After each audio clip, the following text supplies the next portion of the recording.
والسكينة المدفون بأرض المدينة العبد المؤيد والرسول الممدد المصطفى الأمجد المحمود الأحمد بالقاسم محمد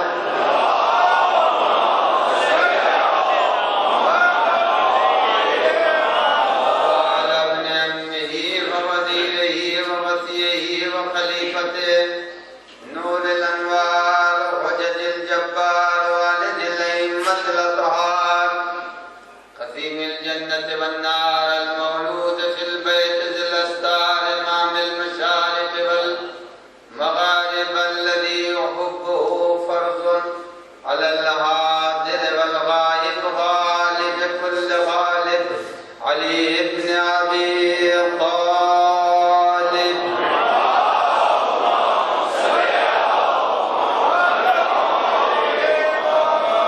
وعلى آله الطيبين الطاهرين المعصومين المنتجبين المقاتلين لا سيما على بقية الله الأعظم حجة بن الحسن المهدي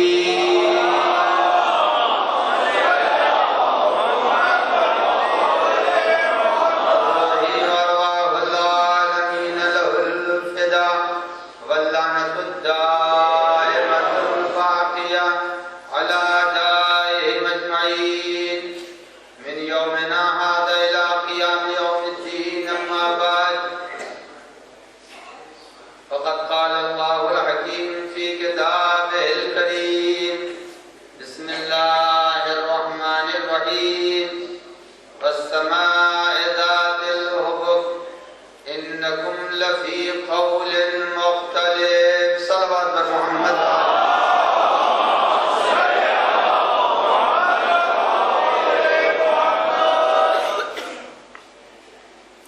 کل کی گفتگو آپ حضرات کے اذہان عالیہ میں محفوظ ہے. میں نے اپنی گفتگو کو آج کی اس وعدے تک پہنچایا تھا کہ اللہ نے جس نبی کو فخر المرسلین بنا کے بھیجا ہے اسے سارے انبیاء پر فضیلت دی ہے. یہ نہیں ہے کہ اللہ نے بلا سبب فخر الانبیاء بنایا، فخر المرسلین بنایا، سید المرسلین بنایا، بلکہ اللہ نے ان کو جو فضیلت دی ہے اس کا ذکر کہ قرآن مجید نے کر دیا ہے کہ سارے انبیاء ایک جیسے نہیں. تلک الرسل فضلنا بعضهم على بعض، ہم نے بعض رسولوں کو بعض رسولوں پر فضیلت بخشی ہے. تو یہ فضیلت اس نے خود دی ہے. جب اس نے دی ہے تو وجہ فضیلت بھی اس نے جا بجا قرآن میں بیان کر دی ہے کہ ہم نے بعض انبیاء کو بعض انبیاء پر فضیلت دی ہے. کچھ وہ انبیاء ہیں جن کو اللہ نے سلسلہ نبوت کی کڑی تو بنایا تھا لیکن ان سے کوئی کار تبلیغ نہیں کیا. آپ جائیے زمین کے اوپر جائیے اور جانے کے بعد آپ تبلیغ نہ کیجئے مگر آپ نبی ہیں ہمارے اور آپ استغفار کیجئے، عبادتیں کیجئے، آپ کی عبادت ہی ہمارے لیے کافی ہے. تو اللہ نے نبی بنایا مگر کار تبلیغ ان کے ذمہ نہیں کیا. کچھ وہ ہیں جن کو نبی بھی بنایا اور کار تبلیغ بھی ان کے حوالے کیا. اور جب کار تبلیغ بھی ان کے حوالے کیا اسی لیے علماء لغت نے اختلاف کیا. علماء لغت کہتے ہیں کہ نبی کا روٹ کیا ہے، جو اصل ہے کہاں سے نبی بنا ہے. جیسے ہم نبوت بولتے ہیں، انبیاء بولتے ہیں، عربی میں ہر لفظ کی ایک اصل ہے. تو کہا اس کی اصل اور اس کا روٹ، اس کا مادہ کیا ہے. تو بعض علماء لغت کہتے ہیں کہ نبا کے معنی ہوتے ہیں خبر دینے کی. یسالونک عن النبأ العظیم، اے پیغمبر یہ آپ سے ایک بڑی خبر کی اطلاع چاہتے ہیں. تو نبا بعض علماء کہتے ہیں، ارباب لغت کہتے ہیں کہ نبی بنا ہے نبا سے، اور نبا کہتے ہیں خبر دینے والے. اس لیے چونکہ نبی اپنی امت کو الہی پیغام کی خبر دیتا تھا لہذا اللہ نے اس کو نبی کہا. اور بات لیتے نہیں، یہ نبا سے نہیں ہے، نبوا سے. نبوا کے معنی ہوتے ہیں بلندی کے، جیسے پہاڑ وہ بلند ہے، تو نبوا چونکہ وہ انسانوں میں سب سے بلند ہے، لہذا اللہ نے ان کو نبی کہا ہے. مگر ان کا روح الگ ہے، ان کا روح الگ ہے، ان کا مادہ الگ ہے، ان کا مادہ الگ ہے. دونوں عربی اعتبار سے نبی کہے جائیں گے، مگر کچھ وہ ہیں جن کا اصل نبا ہے اور کچھ وہ ہیں جن کی اصل نبوا ہے. تو بہرحال اللہ نے ایک جیسے نبی نہیں بنائے ہیں. انبیاء کو اللہ نے مختلف مرتبوں پر فائز کیا ہے. قرآن مجید میں سندھی کا تذکرہ ہے، 1,24,000 انبیاء کا تذکرہ تاریخ میں بھی نہیں ہے کہیں بھی. 1,24,000 انبیاء کا تذکرہ کہیں نہیں ہے. بس 53-54 تاریخ سے مل جاتے ہیں. قرآن میں تو 53-54 بھی نہیں ہے. 53-54 تاریخ کے اندر مل رہے ہیں قرآن کے اندر، تو اس سے بھی کم ہے تعداد انبیاء. جب تعداد انبیاء اس سے کم ہے تو اب آئیے ہم یہ دیکھیں کہ پروردگار عالم نے انبیاء کرام کو، جن کو اللہ نے آخر میں سب سے بھیجا ہے، آخر وہ ہے جناب عیسیٰ علیہ السلام، جو سلسلے انبیاء میں سب سے بعد میں آئے ہیں. اور کوئی بہت زیادہ 2-4-6 ہزار سال نہیں، بلکہ 2012 چل رہا ہے. 2012 چل رہا ہے. 100-200 سال اور جوڑ لیے بیچارے کی کوئی عمر بھی زیادہ نہیں تھی. تو یعنی ٹوٹل اگر آپ شمار کریں گے تو 2,500 کے اندر ہے. بس زمانے عیسیٰ اس سے زیادہ تک نہیں رہے. جناب عیسیٰ کا ذکر جب قرآن مجید کرتا ہے تو قرآن مجید جناب عیسیٰ کے لیے کہہ رہا، یاد رکھیے گا. جناب عیسیٰ کے لیے قرآن مجید کہہ رہا ہے، قال عیسیٰ ابن مریم، فرزند مریم نے کہا، یا بنی اسرائیل انی رسول اللہ الیکم، اے بنی اسرائیل یاد رکھو میں تمہاری طرف رسول بنا کر بھیجا گیا ہوں. صاف و صریح قرآن کہہ رہا ہے کہ نبوت عیسیٰ ساری دنیا کے لیے نہیں تھی، اور نبوت عیسیٰ ہمیشہ کے لیے نہیں تھی، بلکہ بنی اسرائیل کے لیے فقط نبوت عیسیٰ تھی. اے بنی اسرائیل کی جتنی تعداد آج سے 2,500 سال پہلے سوچی جائے، بس اتنے کے لیے قال عیسیٰ ابن مریم یا بنی اسرائیل انی رسول اللہ الیکم، میں تمہاری طرف رسول بنا کے بھیجا گیا ہوں. تو اب جناب عیسیٰ کتنوں کے لیے ہے؟ بنی اسرائیل سے زیادہ کی رسالت ان کی نہیں ہے. بڑی محدود رسالت کے مالک بن کے جناب عیسیٰ کو اللہ نے زمین کے اوپر بھیجا ہے. اس سے زیادہ جناب عیسیٰ کی رسالت نہیں ہے. بس اور اس کے بعد وہ خود کہتے ہیں کہ ماں تم تو حیا، جب تک میں ہوں اسی وقت تک رسول ہوں. یعنی خود عیسیٰ کہتے جا رہے ہیں ماں تم تو حیا، جب تک میں زندہ ہوں اسی وقت تک میری رسالت ہے. یہ ماننے والے اگر کل عیسیٰ کے سامنے آ جائے تو عیسیٰ کہے تم مجھے کیوں نہیں مان رہے تھے؟ اس لیے میں تو خود کہتے گیا تھا کہ میں جب تک زندہ ہوں اسی وقت تک میری رسالت ہے. تم نے میرے بات کیوں نہیں اس کو مانا جس کی بشارت میں دے کے گیا تھا؟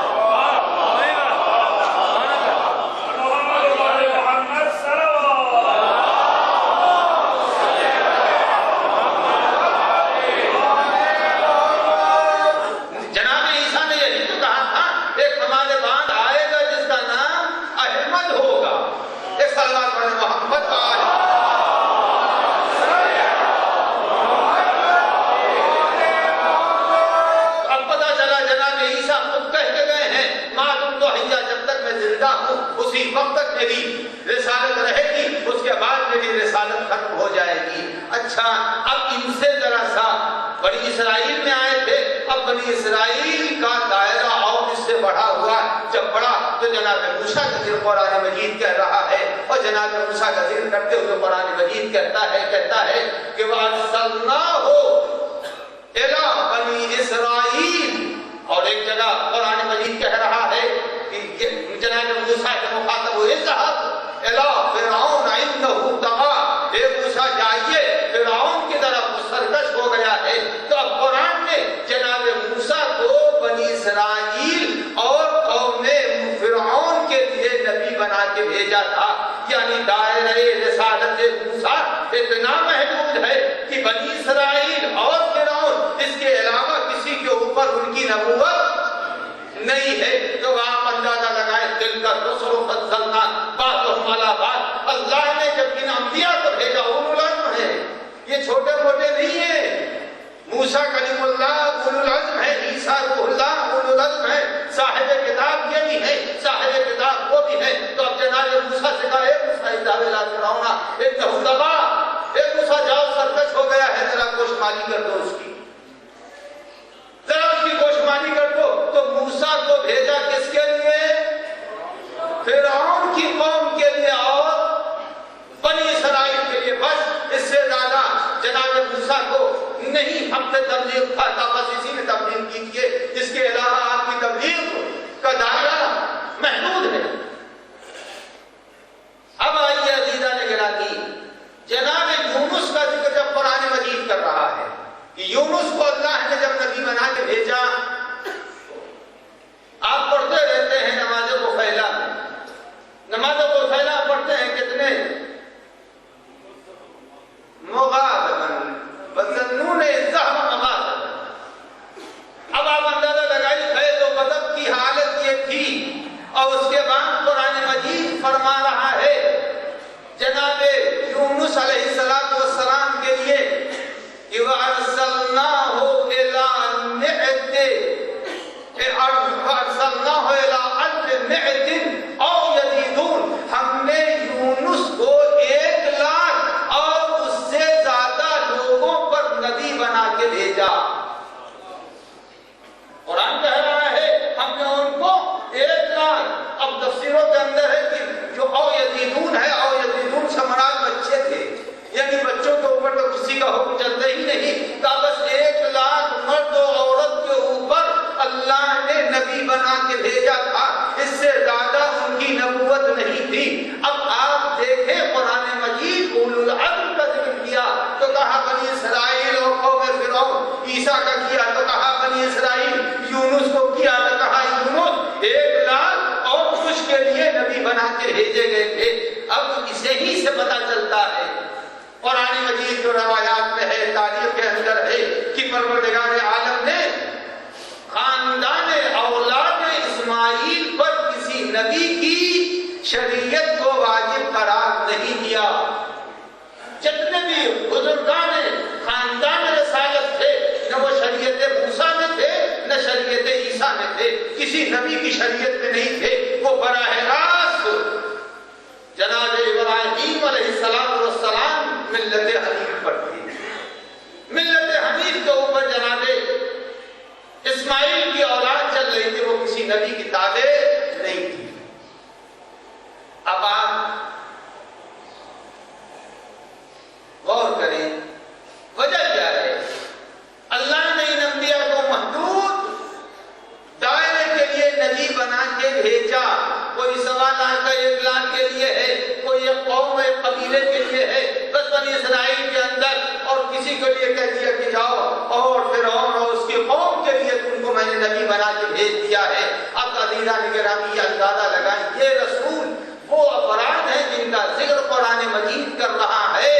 اب میں کہنا چاہتا ہوں سارے کلماتوں سے کہ جن کو قرآن نے اس طرح سے یاد کیا ہے وہ ایسے اولو العزم انبیاء ہے, مگر جب قرآن مرسل اعظم کا ذکر کر رہا ہے تو نہ زمانے کی قید لگا رہا ہے, نہ مکان کی قید لگا رہا ہے, نہ عالم کی قید لگا رہا ہے, نہ کسی وقت کی قید لگا رہا ہے, بلکہ قرآن کہتا ہے کہ ما ارسلناک الا رحمۃ للعالمین.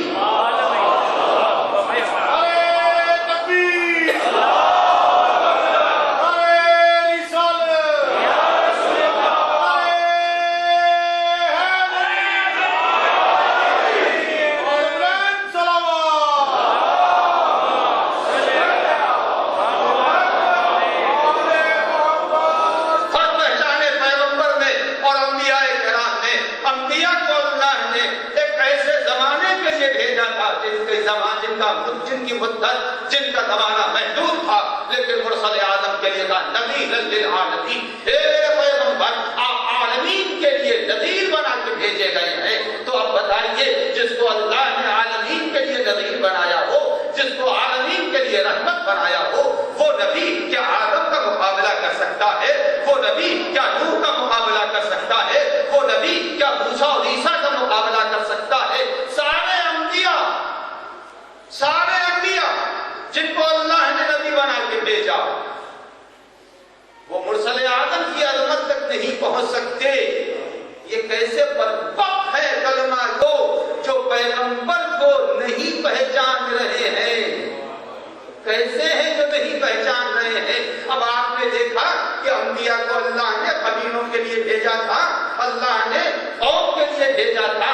اب میں یہی کے اوپر ایک حدیث بیان کر دوں، یہ سارے کے سارے انبیاء 1,00,000 2,00,000 5,00,000 20,00,000 اس سے زیادہ وہ زمانے کی جو آبادی تھی اس سے زیادہ کے لیے تو نہیں نہ تھے، اب وہ بھی آبادی میں بھی آبادی۔ اب بنی اسرائیل کتنے بس اسی کے لیے ہیں، قوم فرعون کتنی اسی کے لیے، ساری آبادی کے لیے نہیں ہے۔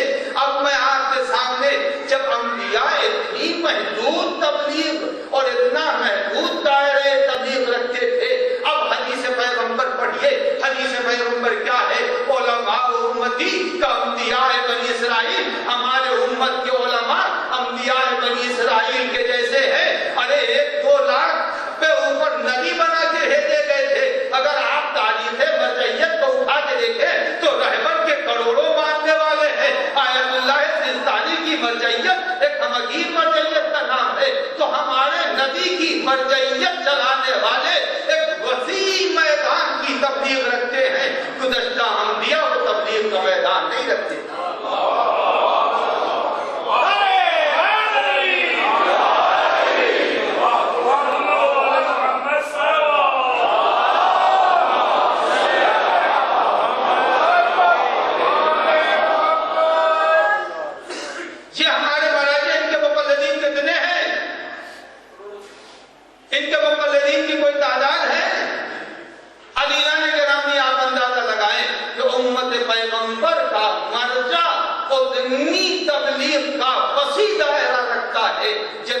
گزشتہ انبیاء نہیں رکھتے، گزشتہ انبیاء کا دائرہ تبلیغ اتنا نہیں تھا جتنا آج کی مرجعیت کا دائرہ ہے۔ کیوں اتنا دائرہ محدود تھا؟ اور کیوں؟ اس لیے کہ یہ رحمت للعالمین کی چوکھٹ پر ہے، جہاں جو رحمت للعالمین کی چوکھٹ پر ہوگا وہ محدود تھے تو دائرہ تبلیغ بھی محدود تھا۔ یہ رحمت للعالمین ہے تو ان کے در پر بیٹھنے والوں کی مقلدین کی تعداد بھی بے حساب۔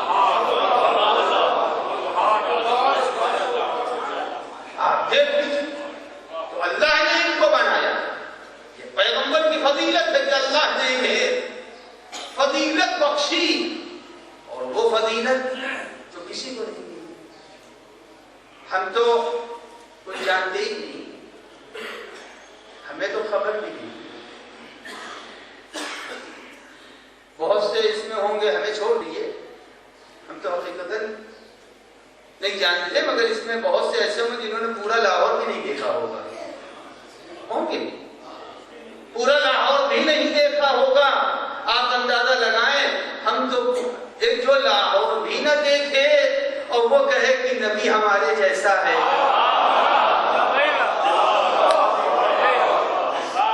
کیا یہ انصاف ہے؟ جو ایک شہر کی خبر نہ رکھتا ہو وہ کہہ رہا ہے نبی ہمارے جیسا ہے۔ اب عزیزان گرامی، اس سے زیادہ قیاس کیا ہوگا؟ نبی کا قیاس اپنے اوپر ہو رہا ہے کہ نبی ہمارے جیسا ہے۔ یہ یاد رکھیے گا، یہ قیاس کی ویسا ہی قیاس ہے جیسا قیاس روز اول تخلیق نبوت کے وقت ہوا تھا۔ اللہ نے پیغمبر کو پیدا کر دیا، امام جعفر صادق علیہ السلام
بتائیے اس زمین اور آسمان کی وسعت کتنی ہے؟ اس لیے کہ ابھی تو آپ جانے دنیا پھیل رہی ہے نا، پھیل رہی ہے، اور سورہ ذاریات میں قرآن بھی کہہ رہا ہے کہ ہم اس کو پھیلا رہے ہیں۔ جس کو خدا پھیلا رہا ہو اس کی حد کو کون بتائے گا؟ تو ابھی ایک عالم اس کی حد نہیں معلوم، امام نے فرمایا 12 عالم ہیں، اور ایک عالم اتنا وسیع ہے کہ ہمارے زمین و آسمان اس کے سامنے کچھ بھی نہیں ہے۔ اب اتنے عالم کے بعد امام فرما رہے ہیں کہ اتنی وسعت ہے عالم میں، آپ جو کہتے ہیں الحمدللہ رب، یہ عالمین کیا ہے؟ جمع ہے نا؟ جب جمع ہے تو ہم تو ایک میں ایک دنیا ہے، اور دنیا کو بانٹ بانٹ کر کے کچھ لوگ کھا رہے ہیں، کچھ یورپ والے کھا رہے ہیں، اور کچھ جو ہے دریا کے کنارے بیٹھے ہوئے لوگ کھا رہے ہیں، اور کچھ جو ہے صحراؤں میں بیٹھے ہوئے لوگ کھا رہے ہیں۔ اب آپ تو سمجھ گئے نا میں نے کہاں کہاں پہنچا دیا آپ کے اذہان کو۔ اب عزیزان گرامی، ہم تو یہی دنیا سمجھے، مگر رب العالمین کی تعریف کئی کر دی کرنے والے نے، اور یہ الحمدللہ رب العالمین، یہ سب سے پہلے کس نے کہا تھا؟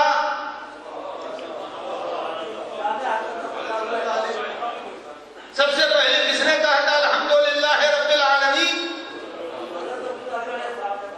عزیزان گرامی یاد رکھیے گا، سب سے پہلے الحمدللہ رب العالمین سے اپنا خطبہ جو شروع کیا ہے وہ حضرت آدم میں جب روح ڈالی گئی اٹھ کے بیٹھے ہیں اور انہوں نے پورا خطبہ پڑھا ہے، اس کی ابتدا کی الحمدللہ رب العالمین سے۔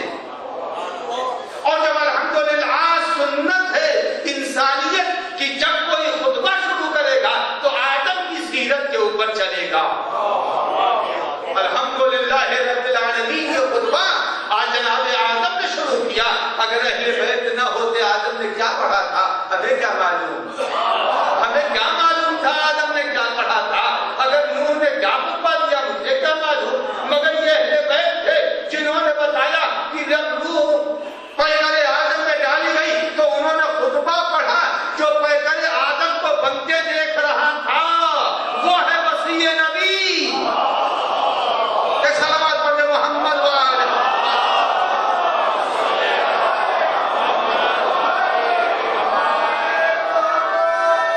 تو جتنے بھی عالم ہیں، امام نے فرمایا کہ اللہ نے 12,000 عالم پیدا کیے ہیں، 12,000، ایک دو عالم نہیں، 12,000 عالم پیدا کیے ہیں۔ اور اس کے بعد امام علیہ السلام فرماتے کہ یاد رکھنا ان میں سے کچھ تو وہ ہیں جن کو نہ قصہ آدم معلوم ہے نہ قصہ ابلیس معلوم ہے۔ اس کے معنی کیا ہوئے؟ اس کے معنی یہ ہوئے کہ قصہ آدم و ابلیس یہ بڑے بعد کا واقعہ ہے، بعد کا واقعہ ہے۔ اس کے پہلے تو نسناس سے زمین کے اوپر تبھی تو شیطان گیا ہے، یعنی نہ جانے ان دنیاؤں میں وہ جو دنیایں پائی جا رہی، عالمین پائے جا رہے ہیں، ان کو قصہ آدم و ابلیس کی خبر بھی نہیں ہے۔ دنیا تلاش کرے۔ اب میں کہتا ہوں دنیا آئے اور در اہل بیت پر آ کے ان کے بیانات کو دیکھے اور اس کی روشنی میں جائے اور منظومہ شمسی میں دنیا کی تلاش کرے، اور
الرسل فضلنا بعضهم علی بعض.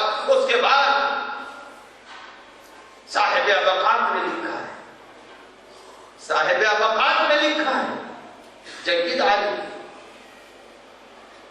صاحب ابقات کہتے ہیں جتنے بھی انبیاء ہیں سارے انبیاء کا علم سنیے گا, جتنے انبیاء گزرے ہیں 1,23,999 انبیاء, جتنے بھی انبیاء گزرے ہیں امام کو فرماتے ہیں کہ سارے انبیاء کا علم آل محمد یعنی محمد و آل محمد کے سامنے ویسے ہے جیسے ایک قطرہ اور ایک سمندر. ایک قطرہ اور ایک سمندر کے درمیان جو نسبت ہوتی ہے وہ نسبت ہے علوم انبیاء اور علوم محمد و آل محمد علیہ السلام کی طرف.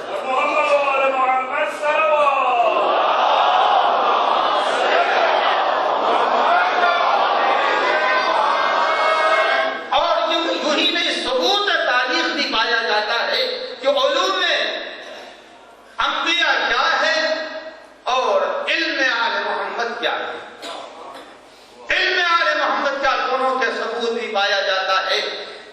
تاریخوں کے اندر ہے جب سوال کیا گیا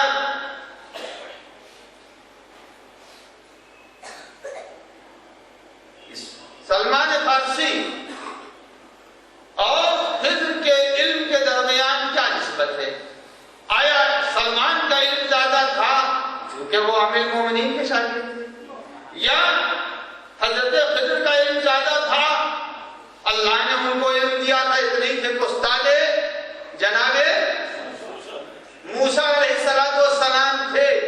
اب آپ اندازہ لگائیے جہاں کے اوپر یہ ذکر ہے کہ خضر کا علم زیادہ تھا, کیا سلیمان جناب سلمان علیہ السلام کا علم زیادہ تھا؟ نبی کے صحابی ہیں, مدائن میں قبر ہے. اب عزیزو یہ یاد رکھیے گا جہاں یہ بحث ہے کہ دونوں میں سلمان فارسی کا علم زیادہ تھا یا جناب خضر کا علم زیادہ ہے, وہاں ایک دن وہاں کے اوپر ایک واقعہ لکھا ہے, اور واقعہ یہ ہے کہ نبی اکرم مدینے میں بیٹھے اور اصحاب بے وفا کا جرموٹ ہے. صحیح بولا ہوں نا, اصحاب بے وفا کا جرموٹ ہے, اور جب اصحاب بے وفا کا جھرمٹ ہے اس جھرمٹ میں جناب پیغمبر اکرم صلی اللہ علیہ وآلہ وسلم بیٹھے ہیں.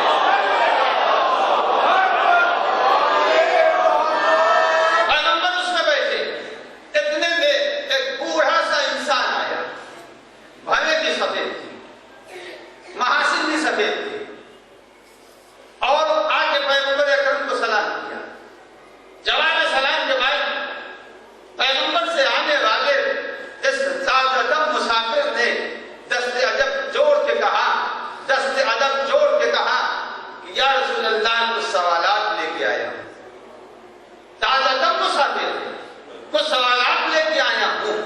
پیغمبر نے آنے والے کے اس جملے کو سنا, بغل میں بیٹھے ہوئے فرزند انجمن امام حسن مجتبی سے کہا, اے بیٹا ذرا ان کے سوالات کا جواب دے دو.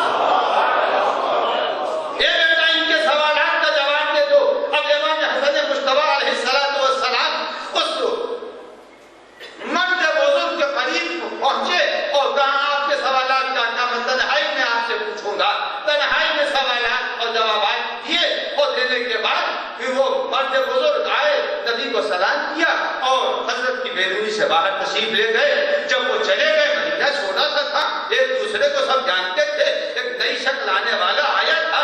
اب وہی اصحاب نے پوچھا یا رسول اللہ یہ کون صاحب تھے, کہاں سے آ رہے تھے, کہاں ان کا نسب کیا ہے, ان کا نام کیا ہے. اب پیغمبر نے فرمایا تم نہیں جانتے, کہا نہیں میں تو پہچانتا نہیں, کہا یہ خضر ہے.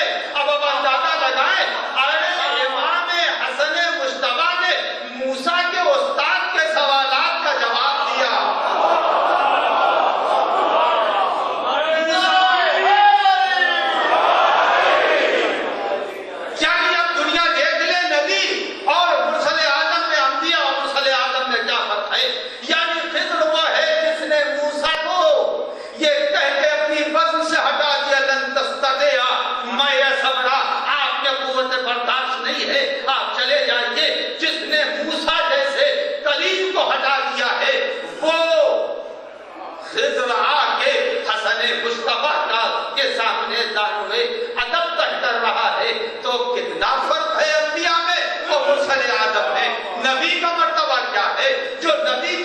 نواسے سے علم حاصل کرے وہ انبیاء ہوا کرتے ہیں، اور جو نبی اس منزل میں ہے تو اس کے علم کی کوئی حد نہیں ہے۔ صلوات پڑھ دے محمد۔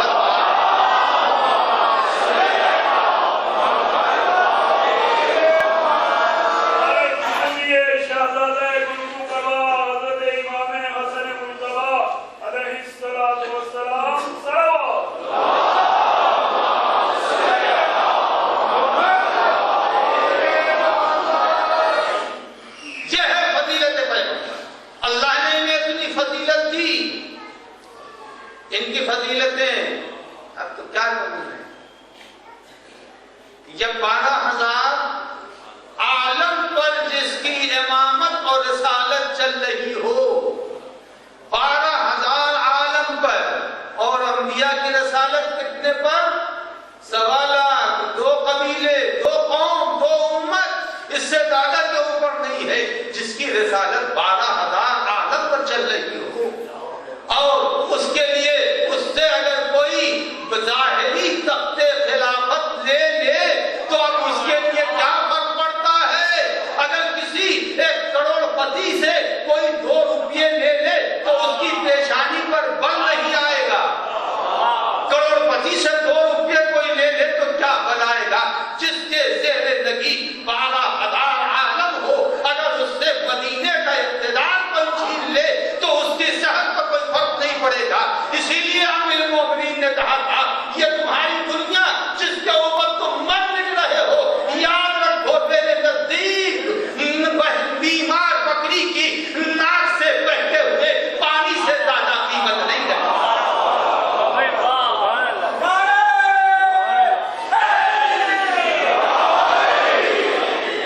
تم مر جاؤ، اس دنیا پر مر مٹو، مگر ہمارے نزدیک نشم العالم ایک جگہ تو ایسا جملہ حضرت نے فرما دیا یہ تم دنیا کے اوپر مر رہے ہو، آؤ جنہوں نے دنیا علی سے حکومت لی تھی لے لے حکومت۔ حکومت کے لے لینے سے کوئی بہت بڑا حاکم نہیں بنتا۔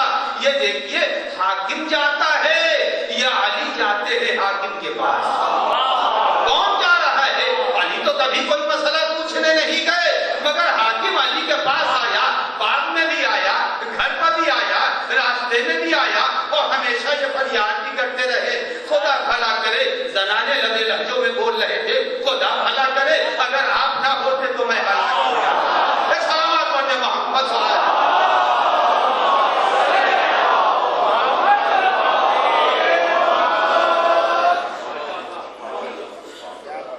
یہ ہے اہل بیت اور یہ ہے محمد و آل محمد، یہ وسیع ہیں، یہ ان کے وسیع ہیں۔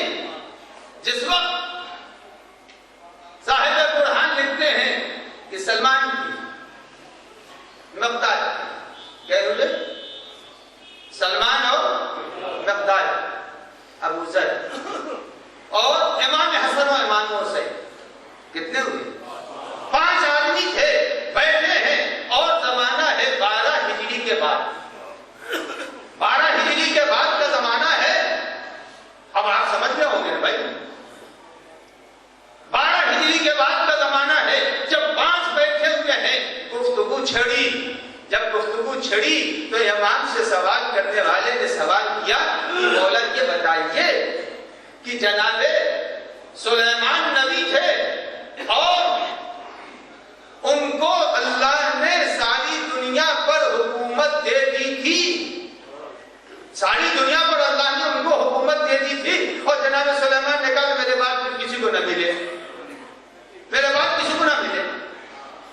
تو ٹھیک ہے جناب، ان کے بعد کسی نبی کو نہیں ملی، مگر وہ اپنی ہی سمت تک رہ گئے تھے، پیغمبر تک وہ بات نہیں پہنچ سکتی تھی، اس لیے کہ جس کے قبضہ قدرت میں 12,000 عالم ہو۔ اب جب گفتگو ہو رہی تھی تو بیٹھے ہوئے یہ اصحاب بھی ہیں اور فرزندان دل پذیر بھی ہیں، امام حسن امام حسین بھی ہیں۔ جب امام سے پوچھا کہ آپ کے قبضہ قدرت میں کیا ہے؟ آپ کے قبضہ قدرت میں سلیمان کے پاس تو اتنا بڑا ملک تھا، آپ کے قبضہ قدرت میں کیا ہے؟ تو اب راجی کہتا ہے یہی تو 5 تھے، کوئی باہر تو تھا نہیں، سب اپنے ہی تھے۔ امام نے کچھ پڑھا، امام نے کچھ پڑھا، اب مگر وہ کس لفظ لہجے میں پڑھا وہ نہیں کسی نے بتایا، روایت نہیں کہتی ہے کس لب و لہجے میں پڑھا، امام نے پڑھا اور پڑھنے کے بعد اپنے سر مبارک کو بلند کیا، جب امام نے سر کو بلند کیا دیکھا ایک ابر کا ٹکڑا جا رہا ہے، اشارہ کیا وہ زمین پر آیا،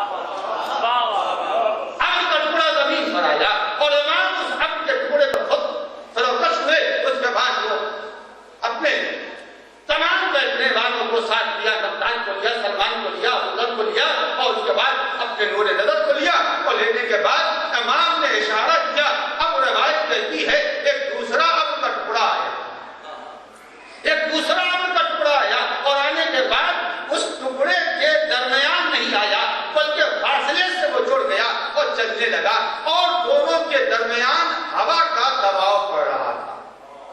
میں کہتا ہوں دنیا آ کے دیکھے، آج دنیا دیکھے، اہل بیت وہ ہیں جنہوں نے اپنی ترقیوں کو ابر سے ثابت کر دیا ہے، اگر دنیا ترقی کرے گی بھی تو ابھی ابر تک رسائی نہیں ہے۔ کیا ابر کے اوپر کوئی بیٹھ سکتا ہے؟ اس کے اندر سبھی بیٹھے ہوں گے ہوائی جہاز پر، ابر بیٹھنے کی چیز ہے؟ ابر کے اوپر کوئی چیز ٹھہر سکتی ہے؟ مگر امام نے ابر کے اوپر قدم رکھا، چلتے رہے چلتے رہے چلتے رہے اور اس کے بعد جب امام پہنچے ہیں، اب کسی نے پوچھا امام سے کہ مولا یہ بتائیے میں نے آپ کے اقتدار کی حد کو دیکھ لی، قدرت کو دیکھ لی کہ سلیمان کو جو ملک ملا تھا یقیناً آپ اس سے بہتر ہیں۔ اس کے بعد انہی میں سے کسی نے پوچھا یہ بتائیے سلیمان کو تو ایک انگوٹھی کے ذریعے یہ ساری دنیا پر حکومت ہوئی تھی اور ایک انگوٹھی کے ذریعے وہ ساری دنیا پر حکومت کر رہے تھے۔ جب یہ جملہ کہا امام مسکرائے اور مسکرانے کے بعد کہا وہ انگوٹھی تم دیکھو گے، وہ انگوٹھی تم دیکھو گے۔ ایک مرتبہ امام نے اپنے جیب مبارک میں ہاتھ ڈالا، اب ہاتھ ڈالنے کے بعد وہ انگوٹھی نکالی۔ اب عزیزو سنو جو کہنے جا رہا ہوں، سلمان کہتے ہیں اب جو میں نے نگین اس کے نک کے اوپر جو پتھر تھا اس کو میں نے غور سے دیکھا تو اس پر کچھ اور نہیں لکھا تھا، محمد اور علی لکھا تھا۔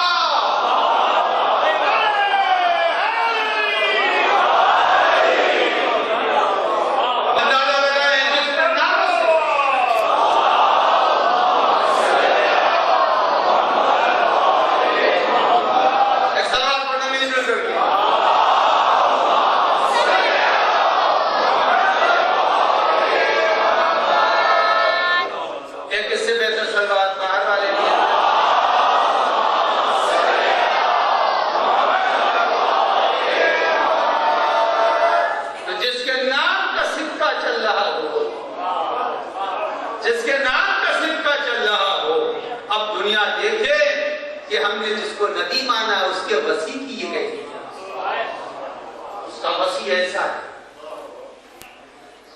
عزیزو اللہ نے پیغمبر کو فضیلت دی ہے، اللہ نے پیغمبر کو یہ مرتبہ دیا ہے۔ قرآن مجید پیغمبر کی فضیلت کو بیان کرتے ہوئے کہہ رہا ہے کیفا اذا جئنا من کل امت بشہید۔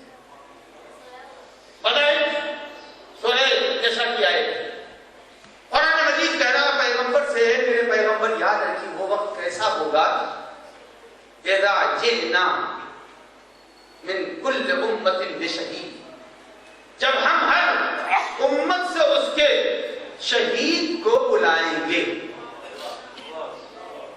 ہر امت سے اس کے شہید کو بلائیں گے اور ہم آپ کو ان سب پر شہید بنائیں گے، ہم ان سب پر آپ کو شہید بنائیں گے۔ ذرا مشکل تو ہے بچوں کے لیے، بڑے تو ماشاءاللہ سب سنتے رہتے ہیں اور پڑھتے بھی رہتے ہیں، ایک مشکل چیز آپ کی خدمت میں پیش کروں۔ ایک سلوات بھیج دیں محمد والی۔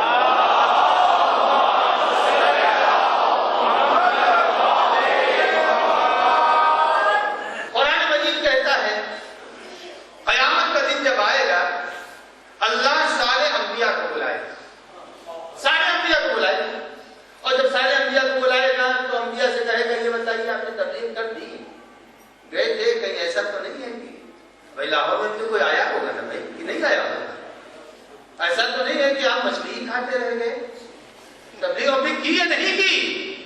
تو سارے انبیاء کہیں گے کہ یا اللہ تو تو علیم ہے، خبیر ہے، حکیم ہے، جانتا ہے، سب کچھ تو جانتا ہے، اے پالنے والے میں نے تیرے ایک ایک حکم کو اپنی امت تک پہنچا۔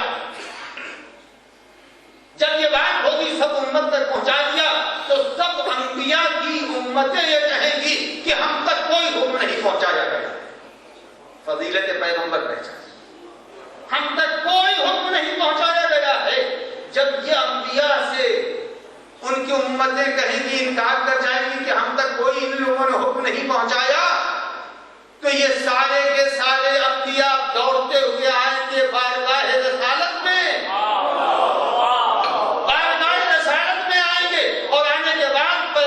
کہیں گے کہ یا رسول اللہ آپ ذرا میرے عمل کی گواہی دیجئے، آپ میرے عمل کی گواہی دیجئے۔ بس یہیں کے اوپر جو میں کہنا چاہ رہا تھا، یاد رکھیے گا دو لفظ قرآن میں ہیں، ایک لفظ شاہد ہے اور ایک لفظ شہید ہے۔ لفظ شاہد اور لفظ شہید دو الگ الگ معنی میں بولے جاتے ہیں، یہ ایک معنی میں نہیں۔ پیغمبر شہید بھی ہے، شاہد بھی ہے۔ اب دونوں میں فرق کیا ہے؟ شاہد اور شہید میں فرق کیا ہے؟ شہید کی جمع شہداء ہے اور شاہد کی جمع شہود ہے۔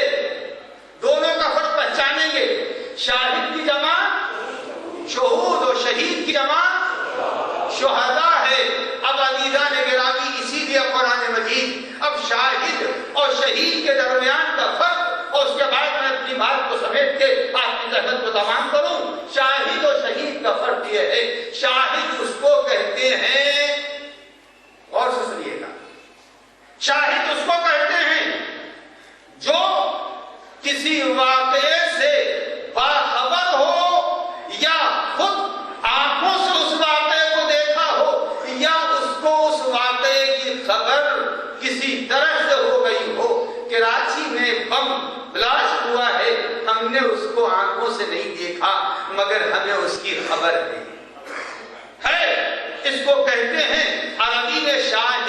اسی لیے قرآن مجید برادران یوسف کا جب ذکر کر رہا ہے، ما شہدنا الا ما علمنا، ہم اتنا ہی گواہی دے سکتے ہیں جتنا جانتے ہیں۔ تو شاہد کے لیے اتنا ہے کہ یہ خود دیکھ لے آنکھوں سے یا اس کو ادھر ادھر سے معقول ذرائع سے جو خبر مل جائے، یعنی شاہد کہتے ہیں کسی واقعے کے واقف کو۔ کیا کہتے ہیں؟ شاہد اسے کہتے ہیں جو کسی واقعے کا واقف ہو۔ اب آئیے عزیزان گرامی، یہ دونوں نام اللہ کے اسماء الحسنی میں بھی ہیں، یا شاہدو اور یا، دیکھ لیجیے پلیٹ میں لگا ہے نہیں اوپر، یا شاہدو اور یا شہیدو، یہ دونوں نام اللہ کے اسماء الحسنی میں ہیں، ایک ہی معنی دونوں کے ہیں، دونوں کے ایک معنی ہیں، دونوں کے الگ الگ۔ شہید کے معنی کیا ہیں؟ سنیے گا، شہید اس کو کہتے ہیں جس کی واقفیت کو نہ اندھیرا روک سکے، نہ زمانہ روک سکے، نہ وقت روک سکے، نہ حالات روک سکے، یعنی وہ جس چیز کو چاہے گا دیکھنا، اندھیرا رکاوٹ نہیں بنے گا، زمانہ رکاوٹ نہیں بنے گا، دن رکاوٹ نہیں بنے گا، صدی رکاوٹ نہیں بنے گی۔ شہید اس کو کہتے ہیں جو ہر زمانے میں ہر چیز کو دیکھ رہا ہو اور اس کے سامنے کوئی رکاوٹ نہ پائی جا رہی۔ یہاں تک میں آپ کے ذہان عالیہ کو لایا تو شاہد اور شہید کے درمیان کا، شاہد جب کسی چیز سے باخبر ہو جائے۔ بہت سے لوگ ہیں جو ہمیں نہیں دیکھ رہے ہیں، آواز میں نہیں سن رہے ہیں، نہ کوئی پڑھ رہا ہے، اس کو شاہد تو کہیں گے مگر شہید نہیں کہیں گے۔ شہید اسے کہیں گے جو مجھے دیکھ رہا ہے۔ یہاں بھی جو لوگ ادھر دیواروں کے پیچھے بیٹھے ہیں وہ بھی شہید نہیں کہے جائیں گے، شہید وہی ہے جو مجھے دیکھ رہے ہیں۔ اب عزیزان گرامی، شاہد اور شہید کا جب فرق ہے، جب تک کہ شہید کے لیے ایک آیت ہے، اگر کسی نے زنا کا ارتکاب نعوذ باللہ کیا ہو تو قرآن مجید کہتا ہے بِأَرْبَعَةِ شُهَدَاء، 4 گواہ لے کے آؤ۔ جب تک یہ قرآن میں آیت رہے گی خدا کی ستاریت کے اوپر ایک بہترین دلیل فراہم ہے۔ قرآن کیا کہہ رہا ہے؟ بِأَرْبَعَةِ شُهَدَاء، اگر کسی نے زنا کا ارتکاب نعوذ باللہ کیا ہے تو وہ 4 شاہد لے کے آئے، 4 شاہد عادل لے کے آئے۔ کیا خدا کی ستاریت ہے؟ گویا خدا نہیں چاہتا ہے کہ زمین پر زنا ثابت ہو، خدا زمین کے اوپر زنا کو ثابت کرنا نہیں چاہتا ہے۔ یاد رکھو میرے عزیزو، جو کسی کو بدنام کرتے ہیں وہ ہوشیار ہو جائیں۔ اللہ نہیں چاہتا کہ زمین پر زنا کو ثابت کرے، اس لیے کہ اگر اللہ کو زنا ثابت کرانا ہوتا تو یہ نہ کہتا بِأَرْبَعَةِ شُهَدَاء، اس لیے کہ 4 عادل گواہ لاؤ۔ اور ایسی حالت میں جس نے دیکھا ہو، اب قرآن نے کیا کہہ دیا بِأَرْبَعَةِ شُهَدَاء، اگر عادل ہوگا تو منظر دیکھے گا نہیں،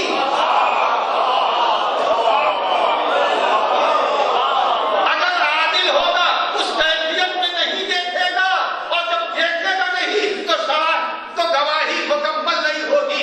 معلوم ہوا وہ ستار کتنا بڑا ستار ہے۔ اس نے نبی کو کہا میرے 2 بندوں نے گناہ کیا ہے، تم گواہی دو، تو اس شرط میں دو، اگر نہیں دیا تو تمہیں کوڑے لگائے جائیں گے۔ پتا چلا شہید اس کو کہتے ہیں جو آنکھوں سے دیکھے۔ اب عزیزو میں اپنی بات کو مکمل کر دوں، جب انبیاء بلائے جائیں گے کہ تم نے تبلیغ کی تو سارے انبیاء کہیں گے میں نے کی، مگر فضیلت پیغمبر نبی کو بلایا جائے گا، اور جب نبی آئیں گے تو پیغمبر پوچھیں گے، پیغمبر سے پوچھا جائے گا آپ بتائیے میں نے تبلیغ کی تھی، انبیاء پوچھ رہے ہوں گے۔ جب نبی 1,23,999 معصوم ایک طرف ہوگا اور مرسل آدم ایک طرف ہوں گے، یہ بتائیے فضیلت محمد مصطفیٰ ہے نہیں ہے؟ نبی اکرم سامنے ہیں، انبیاء ہیں، ایک طرف امت کھڑی ہوئی ہے اور ساری امتیں کہہ رہی ہیں، ساری امتیں کہہ رہی ہیں انہوں نے کوئی تبلیغ نہیں کی ہے۔ جس وقت نبی انبیاء کو دیکھیں گے خطاب الہی ہوگا کہ میرے حبیب آپ کی شہادت بھی لوگوں پر بھاری ہے، آپ بتائیے۔ اب پیغمبر کہیں گے کہ یا رب العالمین میں گواہی دیتا ہوں آدم نے بھی تبلیغ کی ہے، نوح نے بھی تبلیغ کی ہے، موسیٰ نے بھی تبلیغ کی ہے، عیسیٰ نے بھی تبلیغ کی ہے۔ اب یہ شہادت جب ہوگی تو شہید اس کو کہتے ہیں جس نے آنکھوں سے دیکھا ہو۔ پتا چلا محمد آدم کے ساتھ بھی تھے، محمد نوح کے ساتھ بھی تھے، محمد عیسیٰ کے ساتھ بھی تھے، محمد موسیٰ کے ساتھ بھی تھے، ساتھ اور محمد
کوئی کہے کہ تم نے بڑھا دیا، ابھی ہم نے بڑھایا، ابھی تو پہنچے ہی نہیں ہے، ابھی تو تیرے رسول تک پہنچے ہی نہیں، ابھی تو میں باب علم تک پہنچا، انا مدینۃ العلم وعلی بابها، میں تو ابھی حقیقت علم علی نہیں سمجھ سکا، حقیقت علم رسالت کا سمجھوں گا، میں مرتبہ علی نہیں پہچان سکا، مرتبہ پیغمبر کیا پہچانوں گا۔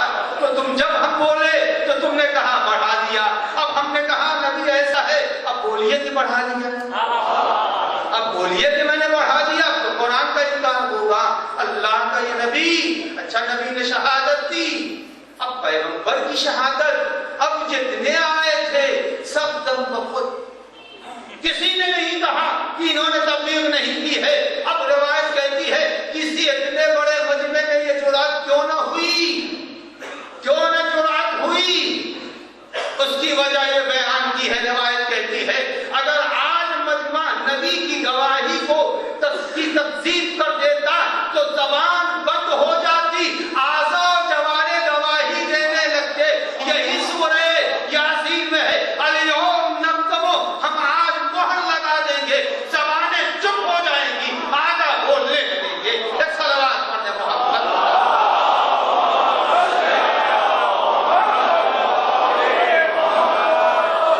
اللہ نے وہ مرتبہ دیا تو کسی نے نہیں دیا۔ سارے انبیاء اپنے مرتبوں کے باوجود، اپنی عظمتوں کے باوجود، اپنی عظمتوں کے باوجود، اپنی زحمتوں کے باوجود اہل بیت اور محمد و آل محمد کے مرتبے تک نہیں پہنچ سکتے، اور اسی لیے ان کی خدمات کی تصدیق کس نے کی؟ پیغمبر نے کی، ان کی زحمتوں کی تبلیغ تعیین پیغمبر نے کی، اسی لیے جو ان کا نواسا ہے وہی وارث ہے، وہی آدم کا بھی وارث ہے، وہی نوح کا بھی وارث ہے، وہی موسیٰ و عیسیٰ کا بھی وارث ہے۔ آج اسی وارث حسین کے فرزند کا مرثیہ پہلے آپ نے سنا، اسی فرزند حسین کا مرثیہ آپ نے سنا۔ عجیب وقت تھا جب علی اکبر رخصت ہوئے، عجیب وقت تھا جب یہ فرزند رسول سے جدا ہوا۔ میں نے 2-3 موقع پر امام حسین کی بے قراری کی، واقعی کربلا میں 2-3 موقع بڑا دردناک ہے، جس کی سرکار سید الشہداء بہت بے قرار ہوئے۔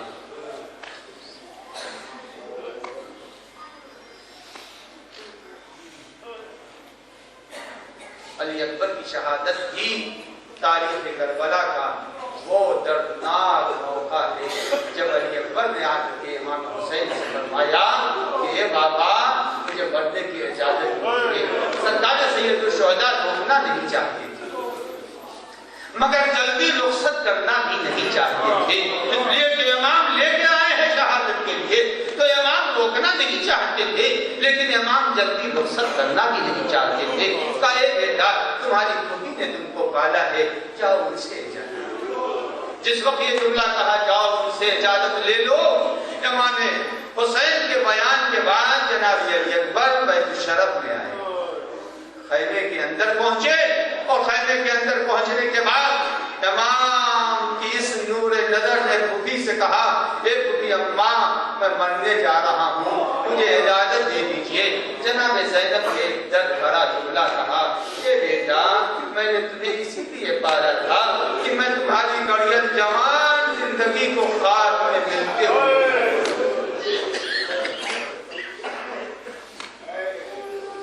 اے بیٹا میں نے اسی لیے تمہیں پالا ہے۔ جناب علی اکبر نے ایک ہی جملے میں تمام گفتگو کے سلسلے کو منقطع کر دیا اور کہا اے پھوپھی اماں ٹھیک ہے اگر آپ نے اجازت نہیں دی، کل اگر دادی فاطمہ زہرا آپ سے پوچھتے اے بیٹی زینب یہ بتاؤ تمہارا علی اکبر تمہیں زیادہ عزیز تھا یا میرا حسین تم کو زیادہ عزیز تھا، بس زینب نے یہ سنا، کہا اے بیٹا جاؤ علی اکبر جاؤ۔ تاریخ کربلا کہتی ہے جب علی اکبر جانے لگے بچوں نے ایک حلقہ بنا لیا اور حلقہ بنا کے ہر بچہ ارے علی اکبر کو گھیر کے ماتم کر رہا تھا، اور 18 مرتبہ حدیث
اللہ یا اللہ یا اللہ یا اللہ یا اللہ یا اللہ الہی بحق عظمتک و جلالک و کبریائک و حق عظمتک خدا یا اللہ واسطہ قلب امام کو راضی و خوشنود فرما، ظہور امام میں تعجیل فرما یا اللہ، جتنے بیمار جہاں کہیں بھی ہوں، جن لوگوں نے دعاؤں کی بیماروں نے فرمائش کی ان سب کو شفاء کامل و عاجل لباس صحت و عافیت عنایت فرما، جو بچے امتحانات میں بیٹھے ہیں یا بیٹھ رہے ہیں انہیں نمبروں سے کامیابی نصیب فرما، پالنے والے جن کے والدین زندہ ان کو صحت و عافیت و سلامتی و طول عمر برکت عنایت فرما، جن کے والدین دنیا سے چلے گئے ان کو درجات کو عالی فرما، جو اولاد نرینہ کی متمنی اولاد نرینہ عنایت فرما، الہی جو بے اولاد انہیں صاحب اولاد فرما، یا اللہ جو بے روزگار ہو کر سرکار فرما، یا اللہ اس ملک کے مومنین کی حفاظت نصرت فرما، حادثات سے محفوظ فرما، قضاء امام میں فروغ عنایت فرما، خادمان اعضاء کی تمام توقعات اور ان کی حاجات کو روا فرما، یا اللہ بحق محمد و آل محمد پیغام اہل بیت کی پہنچانے کی توفیق و توانائی عنایت فرما، یا اللہ شب اول قبر ہم سب کو اہل بیت کی زیارت و شفاعت نصیب فرما، الہی واسطہ اس لیے ہم سب کو دعا امام زمان میں شامل فرما۔